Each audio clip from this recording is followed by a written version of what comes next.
Salve galera, tudo bom com vocês? Meu nome é Fernanda Penny e tá começando mais um vídeo aqui no canal.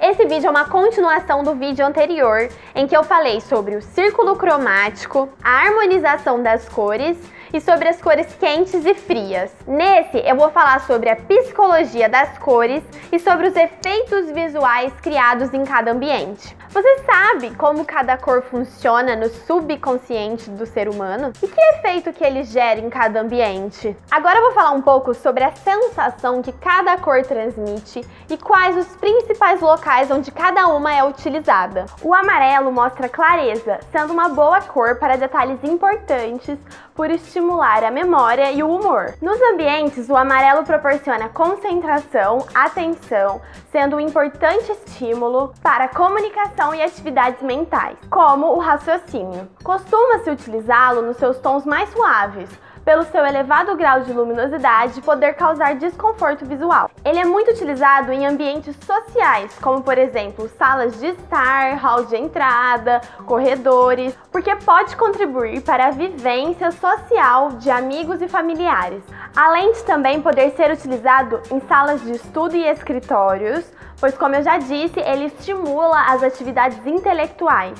Além de também ser ideal em áreas de alimentação, como cozinhas e salas de jantar, pois as cores quentes estimulam o apetite. O vermelho, quando utilizado em excesso, pode provocar excitação e nervosismo. Quando utilizado de forma equilibrada, ele pode dar ao ambiente sensação de calor e elegância. Ele é muito utilizado em teatros, restaurantes, bares e cassinos, pois ele é uma cor quente, como eu já disse, estimula o apetite, além de nos fazer perder a noção do tempo. Ele é muito utilizado também em salas de estar ou áreas de serviço, como cozinhas, por exemplo, ou utilizados em alguns detalhes do ambiente, como pisos, tapetes ou pequenas áreas. O laranja representa energia, calor e fogo, podendo proporcionar vitalidade, dinamismo, elevar o nosso ânimo e reduzir a depressão. Não tão excitante quanto o vermelho, nem tão luminoso quanto o amarelo, ele pode transmitir uma ideia de transição e até mesmo de rusticidade quando associado a texturas. Ele é muito utilizado em lanchonetes e restaurantes, porque assim como o amarelo e o vermelho, ele é uma cor quente e estimula o apetite. O violeta estimula nosso lado psíquico e espiritual, podendo ser utilizado em ambientes mais tranquilos, como locais de atividades espirituais ou meditação. Muito utilizado em quartos e salas de relaxamento. O azul é uma cor altamente calmante,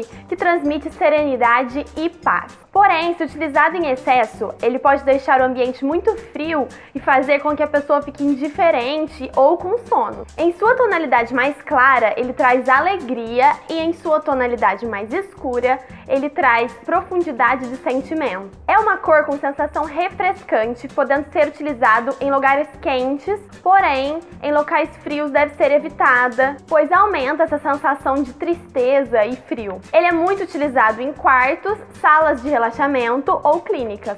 O verde é a cor do equilíbrio e da harmonia. Ele ajuda a reduzir o estresse e a tensão, pois acalma o sistema nervoso. Ele é muito utilizado nos ambientes, pois existe uma grande variedade de tons, que geram sensações confortáveis e agradáveis, provocando tranquilidade para os usuários, além dele combinar facilmente com outras cores. É muito utilizado em bibliotecas, salão de jogos, clínicas, quartos, banheiros, sala de estar e escritórios. O rosa proporciona calor, afeto e pode ser relaxante. Favorece o companheirismo e torna as pessoas mais ativas, desejando cada vez mais progresso. É muito utilizado em casas ou asilos de pessoas idosas, pois faz com que essas pessoas fiquem mais ativas e vigorosas. O marrom simboliza resistência, sobriedade e conforto. Dependendo da tonalidade, ele pode ser uma cor acolhedora ao ambiente. Muito utilizado em bibliotecas e escritórios por estimular a concentração. O branco é uma cor que traz muita simplicidade e luminosidade ao ambiente. Na arquitetura, ele pode ser utilizado como cor neutra, mas também pode ser utilizado para dar uma ideia de paz e pureza ao ambiente. ambiente. Ele realça todas as demais cores e faz com que elas tenham luminosidade e vida. Porém, um ambiente todo branco pode dar uma ideia de falta de força ou profundidade. Ou seja, ele é muito bem utilizado com as demais cores e não tem necessidade de ser a cor predominante de um local. Além disso, ele é bem utilizado em todos os tipos de ambiente. O preto é uma cor sofisticada e imponente, que pode trazer uma sensação de seriedade e prudência. É utilizado em pequenas áreas ou elementos decorativos quando se deseja criar um clima solene e sóbrio ao ambiente. Além disso, ele pode ser utilizado em todos os locais, combinados com as demais cores. O cinza é uma cor neutra, porém seu efeito não passa despercebido. Ele pode ser utilizado para significar elegância, respeito, sutileza e humildade, além de também poder ser utilizado em todos os tipos de ambiente. Agora eu vou falar sobre os efeitos criados pelas cores em cada ambiente. Ao pintar uma parede, são criados alguns efeitos de ótica. Alguns truques utilizados são baseados na teoria de que as cores escuras diminuem e aproximam, e que as cores claras aumentam e afastam. Por exemplo, em um hall de entrada que é muito pequeno, a parede do fundo é muito próxima à parede da porta de entrada e você quer ter a ideia de que é um espaço mais amplo do que na realidade ele é, você pinta essa parede do fundo de uma cor mais clara. Isso vai gerar a ilusão de ótica de que é um espaço mais amplo. Já ao contrário do que você faria em um corredor que é estreito e muito comprido, você pinta a parede do fundo de uma cor escura e dá a ideia de que na realidade você aproximou essa parede. Dessa forma, parecerá que o corredor é mais curto, vai limitar esse espaço. Já no caso de espaços muito altos, que você deseja rebaixar o teto e diminuir o pé direito, você pinta o teto de uma cor mais escura do que as cores de todas as paredes.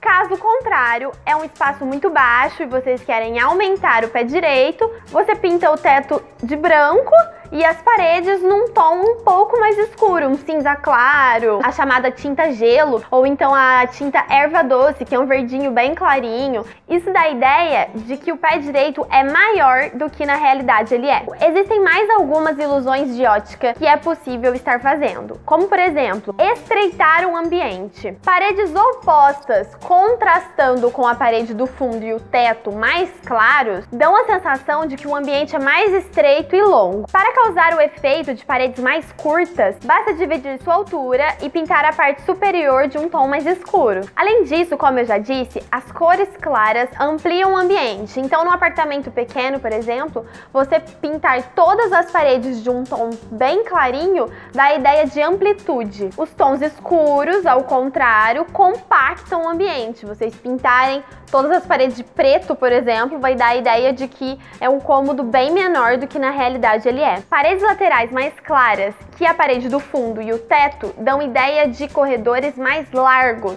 Ou então ainda você pode pintar uma parede de um tom mais claro, dando destaque a ela e dando destaque a um elemento em especial. Todas as paredes num tom mais escuro e uma parede mais clara dando destaque. Por fim, é importante ressaltar que todos esses conceitos devem ser analisados e utilizados caso a caso, juntamente com todos os outros fatores de um projeto. Eu vou deixar alguns links aqui na descrição falando um pouco mais sobre essas cores das paredes, do teto e do piso, esse efeito que eles dão, qual cor é melhor para você utilizar e o sentido que elas dão em cada local do cômodo. Além disso, vou deixar um infográfico falando sobre a psicologia das cores de uma forma mais aprofundada do que eu falei e um outro link dando dicas para as cores em cada ambiente em específico. Por exemplo, cores para a cozinha, ideias de decoração para salas, entre outros. Então é isso, caso você tenha alguma dúvida, escreve para mim nos comentários. Não esquece de deixar seu curtir e se inscrever no canal para não perder nenhuma novidade. Muito obrigada, feliz 2018 para todo mundo e até ano que vem. Beijo, tchau!